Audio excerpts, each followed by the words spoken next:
Okay, so setup wise is absolutely fine. Okay, when you've got narrower, obviously with smaller shots like we have here, the setup shrinks. So your feet clump together, you stand nearer the ball, and you go down the grip a little bit. Okay. In terms of the swing, when you went back on this one, you can see your sort of right wrist again. From your sort of badminton squash background, occasionally with the golf ball, as you come in now, that wrist sort of stop, that left wrist stops, and the right hand tries sort of flick it through.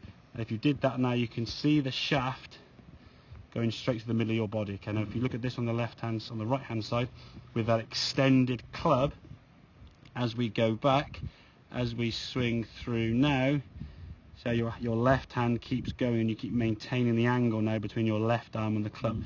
There's no scoop or flick, it's a more dead strike. Wrist, as we say, create power. Great for long shots, great for longer shots around the green, but when you've got these sort of small little chip shots, if we start putting wrist into it, as you can see there, and you go through, it's almost a bit of a bottom hand flick there. The contact was pretty good because the lie wasn't too bad. Again, you can swing a golf club successfully, but that wrist in the shot there now just sent the ball way too far.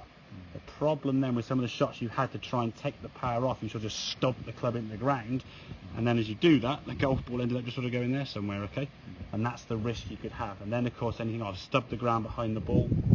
With this next shot, I will miss the ground, and then you just whiz it across the green. So keeping that left hand and arm continuing through the target, it takes away that sort of extra hinge of the wrists. If we think about the golf, that's where the control is with badminton as well. Yeah, because you control the power and the depth of the shot with the wrist. Yeah, exactly.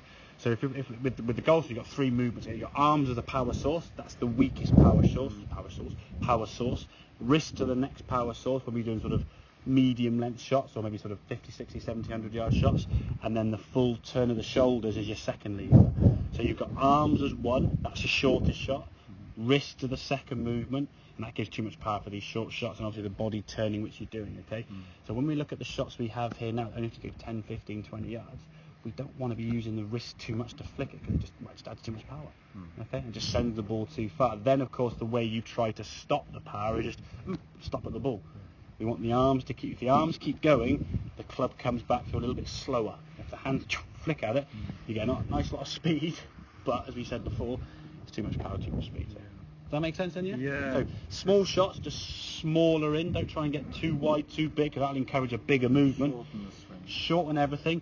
And again, when you're playing short shots, we go back a short distance for a reason. Don't think shorter swing has to be quicker to get the power back. We're not looking for power, are we? We want this ball just to chip forward and roll to the flag. So, okay. Yeah. Good man. Do you want to stay out